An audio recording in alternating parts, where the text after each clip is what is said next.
নমস্কাৰ প্ৰিয় বন্ধু বান্ধৱীসকল আপোনালোক সকলোকে স্বাগতম জনাইছো আমাৰ চেনেল ই গুইভাৰলৈ ইতিমধ্যে আপোনালোকৰ অৱগত যে সিসি পৰীক্ষা আহি আছে আৰু লগতে এইচএস টেট পৰীক্ষাৰো নটিফিকেশন ইতিমধ্যে বাহিৰ হৈছে গতিকে দুইটা পৰীক্ষাত উপযোগী হোৱাকৈ আৰু লগতে আমাৰ বহুতো ডেডিকেটেড ভিউৱাৰ্ছৰ ৰিকুৱেষ্ট ৰক্ষা কৰি আমি সায়েন্স এণ্ড টেকনলজিৰ ওপৰত কিছুমান ৰেগুলাৰ এমসিকিউ সিৰিজ আপোনালোকৰ বাবে চমুকৈ প্ৰেজেন্ট কৰিব বিচাৰিছো প্ৰত্যেকটো এমসিকিউ সিৰিজত 10টাকৈ কোৱেশ্চন থাকিব আৰু লগতে তাৰ আনুষংগিক যিসমূহ ফেক্টছ এণ্ড ইনফৰমেশ্যন সেইসমূহ আমি শ্বেয়াৰ কৰি যাবলৈ যত্ন কৰিম গতিকে পলম নকৰি আজিৰ প্ৰথম খণ্ডটো আৰম্ভ কৰো so question number 1 consider the following statements about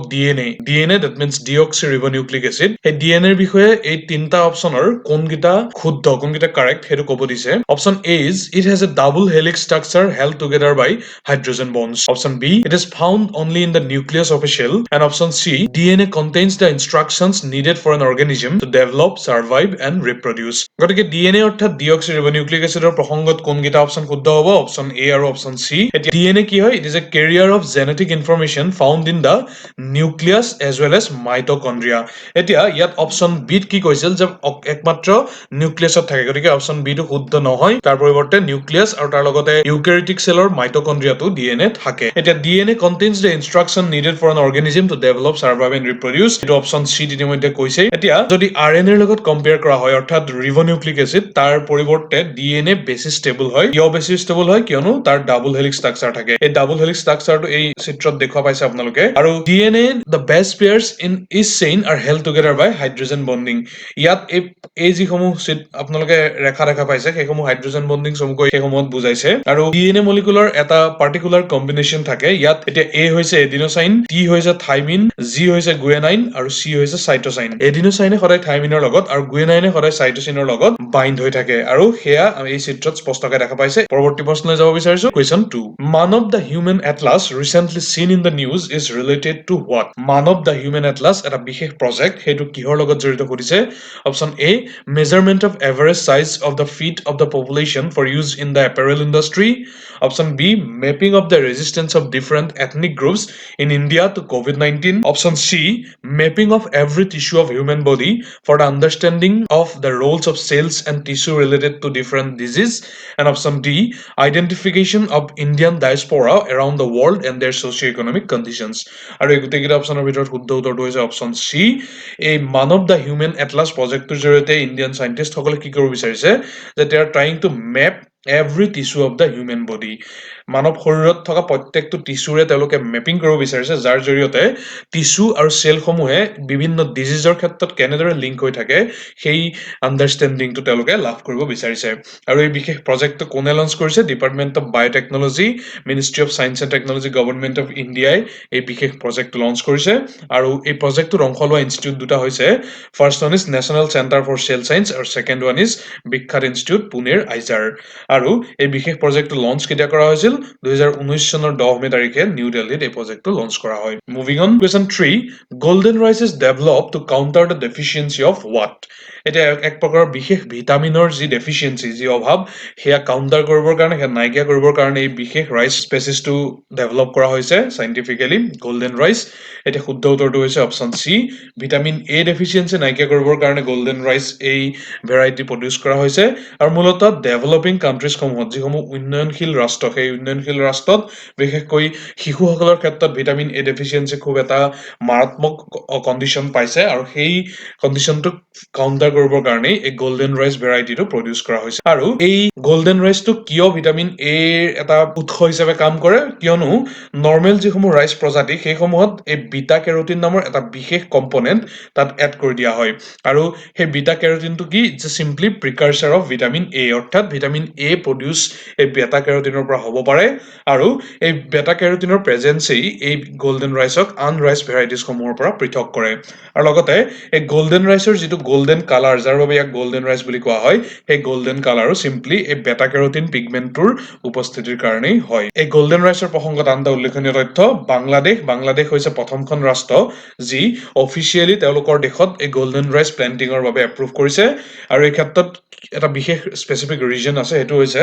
বাংলাদেশৰ প্ৰায় 25% অধিক শিশু ভিটামিন এ ডেফিচিয়েন্সিত আক্ৰান্ত আৰু এই চিত্ৰত আপোনালোকে দেখিছে ইয়াত যেটো লেফটত যেটো আছে এটো নৰ্মেল ৰাইচ ভেৰাইটি আনহাতে ইয়াত যেটো যিটো দেখা পাইছে আপোনালোকে সেইটো হৈছে golden rice variety next question number 4 international rice research institute is located in which of the following countries ৰাইচৰ ৰিচাৰ্চ আৰু ডেভেলপমেণ্টৰ ক্ষেত্ৰত এটা পায়োনিয়াৰ ইনষ্টিটিউট হিচাপে মূলতঃ এছিয়া আৰু আফ্ৰিকান কাণ্ট্ৰিসমূহত কাম কৰি আছে এই ইণ্টাৰনেশ্যনেল ৰাইচ ৰিচাৰ্চ ইনষ্টিটিউটে ই ক'ত অৱস্থিত কৰিছে অপশ্যনখিনি হৈছে ব্ৰাজিল ফিলিপাইনছ ইণ্ডিয়া আৰু চাইনা আৰু শুদ্ধ উত্তৰটো হৈছে অপশ্যন বি ফিলিপাইনছত এই বিশেষ ইনষ্টিটিউটটো অৱস্থিত এই 1960ত ফৰ্ম কৰা হৈছিল ফৰ্ড এণ্ড ৰক ফেলাৰ ফাউণ্ডেশ্যনৰ জৰিয়তে আৰু এই ইনষ্টিটিউটটোৰ হেডকোৱাৰ্টাৰ ক'ত আছে ফিলিপাইনছৰ লছ বানছ চহৰত এই হেডকোৱাৰ্টাৰটো অৱস্থিত আৰু ৰিচেণ্টলি ইয়াৰ যিটো সাউথ এছিয়া ৰিজনেল চেণ্টাৰ সেইটো ভাৰতবৰ্ষৰ ইউপিৰ বাৰাণসীত প্ৰতিষ্ঠা কৰা হৈছে next question number 5 consider the following statements about Gaganyaan India's ambitious space project and find out the incorrect statement এই চাৰিটা অপশ্যনৰ ভিতৰত কোনটো অশুদ্ধ সেইটো উলিয়াব লাগে first one is it is a manned mission to be launched in the year 2021 option B Gaganyaan will have a crew of 3 option C NASA will be providing the training to the Indian crew who will be on board Gaganyaan and option D the spacecraft will be launched using GSLV Mk3 আৰু এই চাৰিটা অপশ্যনৰ ভিতৰত একমাত্ৰ শুদ্ধ অপশ্যনটো হৈছে option C এই যিসমূহ ক্ৰিউ মেম্বাৰ থাকিব গগনয়ানৰ সেইসমূহক নাছাই ট্ৰেইনিং প্ৰভাইড নকৰে এতিয়া এই সন্দৰ্ভত যদি আমি অকমান ডিটেইলছত যাওঁ India will be the fourth country followed by erstwhile USSR US আৰু চাইনা এই তিনিখন কাণ্ট্ৰিৰ পিছত ভাৰতবৰ্ষই হ'ব চতুৰ্থ কাণ্ট্ৰি যি হিউমেন স্পেচ ফ্লাইট লঞ্চ কৰিব আৰু ইছৰোৱে এই গগনয়ান এই বিশেষ প্লেনটো য'ত 3 মেম্বাৰ ক্ৰিউ থাকিব ইতিমধ্যে অপশ্যনত কৈছোৱেই সি ডিচেম্বৰ 2021ৰ ভিতৰত ইয়াক লঞ্চ কৰাৰ প্লেন কৰিছে আৰু এই বিশেষ অভিযানটোৰ বাবে ইছৰোৱে কাৰ লগত কোলাবৰেশ্যনত আছে ৰাছিয়ান ফাৰ্ম গ্লেভ কসমছৰ লগত তেওঁলোকে এই বিশেষ প্লেনটোৰ বাবে কোলাবৰেশ্যন কৰিছে যাৰ জৰিয়তে এই ৰাছিয়ান ফাৰ্মখনে এষ্ট্ৰনটছসকলক ট্ৰেইনিং প্ৰদান কৰিব আৰু অপশ্যন ডিত উল্লেখ কৰা ধৰণেই হেভি লিফ্ট ৰকেট GSLV Mk3ৰ জৰিয়তে এই গগনয়ানৰ লঞ্চিং কৰা হ'ব আৰু আন এটা স্পেচ এজেঞ্চি এই বিশেষ মিছনটোত জড়িত হৈ আছে সেইটো হৈছে ফ্ৰেঞ্চ স্পেচ এজেঞ্চি CNES আৰু তেওঁলোকে mainly space medicine radiation protection আৰু এষ্ট্ৰনট হেল্থ মনিটৰিং এই বিশেষ দিশসমূহৰ ক্ষেত্ৰত ইছৰোক সহায় প্ৰদান কৰিব এতিয়া আন এটা স্পেচ মিছন চন্দ্ৰয়ান 2ৰ বিষয়ে এইটো প্ৰশ্ন consider the following statements option A it was launch to land in the south pole of the moon Option B, it had a lander named Pragyan and a rover named Vikram. Option C, the mission entirely failed as it crash landed on the moon. এটা এই তিনটা অপশ্যনৰ ভিতৰত কোনকেইটা correct সেইটো বিচাৰিব দিছে আৰু ইয়াৰ শুদ্ধ অপশ্যনটো হৈছে অপশ্যন 1 এ অনলি অৰ্থাৎ এই তিনটা অপশ্যনৰ ভিতৰত কেৱল এই ফাৰ্ষ্ট ষ্টেটমেণ্টটোহে শুদ্ধ এটা কিয় সেইটো আমি এই ইলাষ্ট্ৰেশ্যনটোত চাম Chandrayaan is India's second lunar mission launched in the year 2019 Chandrayaan 2 বুলি কোৱা হয় ইয়াক 2019 চনত লঞ্চ কৰা হৈছিল আৰু এই চন্দ্ৰয়ানৰ জৰিয়তে এটা খুব অভিলাষী প্ৰজেক্ট আছিল ইয়াৰ জৰিয়তে চন্দ্ৰৰ যিটো সাউথ পোল যিটো আনএক্সপ্ল'ৰ্ড পাৰ্ট সেইটো এক্সপ্ল'ৰ কৰাৰ বা তাত লেণ্ড কৰাৰ লক্ষ্য স্থিৰ কৰা হৈছিল আৰু এই ক্ষেত্ৰত বিশেষ ইকুইপমেণ্ট আছিল লেণ্ডাৰ সেইটোৰ নাম হৈছে বিক্ৰম আৰু এটা ৰভাৰ তাৰ লগত আছিল যিটোৰ নাম হৈছে প্ৰজ্ঞান ইয়াত ছেকেণ্ড অপশ্যনটোত ওলটাকৈ দিয়া আছে ইয়াত লেণ্ডাৰটো প্ৰজ্ঞান আৰু ৰভাৰটো বিক্ৰম কোৱা আছে কিন্তু আচলতে যিটো লেণ্ডাৰ সেইটোৰ নাম বিক্ৰম আৰু ৰভাৰটোৰ নাম প্ৰজ্ঞান আৰু এই যিটো সমগ্ৰ লঞ্চিং প্ৰচেছ সেইটো কি স্পেচক্ৰাফ্ট কি ৰকেটৰ জৰিয়তে কৰা হৈছে GSLV Mk3 ৰকেটৰ জৰিয়তে কৰা হৈছে আনহাতে ইন ৰিগাৰ্ডছ টু অপশ্যন চি য'ত কোৱা হৈছিল যে ইট ক্ৰেছ লেণ্ডেড আৰু সেইটো কাৰণে এণ্টায়াৰলি ফেইল্ড হ'ল তাৰ পৰিৱৰ্তে এই মিছনটো যদিও ক্ৰেছ লেণ্ডিং হৈছে ইয়াৰ যিটো অৰ্বিটাৰ সেই অৰ্বিটাৰটোৱে এতিয়াও কাম কৰি আছে আৰু সেইবাবে যিহেতু সেই কাম কৰি থকা অৰ্বিটাৰটোৱে চাইণ্টিফিক ইনফৰমেশ্যন এতিয়াও পঠাই আছে গতিকে এই মিছনটো এণ্টায়াৰলি ফেইল হৈছে বুলি আমি ক'ব নোৱাৰোঁ নেক্সট কুৱেশ্যন নম্বৰ 7 ৰং কম্বিনেশ্যনটো বাছি উলিয়াব দিছে ইয়াত বাওঁফালে চাৰিটা বিশেষ আইচটপ আছে পাৰ্টিকুলাৰ কিছুমান এলিমেণ্টৰ আৰু সোঁফালে তাৰ যিটো ইউজ সেইটো আছে দুইটা কম্বাইন কৰিব দিছে option A iodine 123 brain imaging option B cobalt 60 tracing the flow' of blood option C phosphorus 32 leukaemia treatment and option D carbon 14 kinetics of photosynthesis আৰু ৰং কম্বিনেশ্যন সেইটো হৈছে অপশ্যন বি কোবাল্ট 60 ইয়াক ব্লাড ফ্ল' ট্ৰেচ কৰাৰ বাবে ব্যৱহাৰ নহয় তাৰ পৰিৱৰ্তে কোবাল্ট 60ৰ এটা বিশেষ ইউজ আছে সেইটো হৈছে ইয়াক কেঞ্চাৰ ট্ৰিটমেণ্টৰ কাৰণে ৰেডিয়েশ্যন থেৰাপিত ব্যৱহাৰ কৰা হয় ছডিয়াম 24 আন এটা তেনেধৰণৰ আইচোটপ যিটো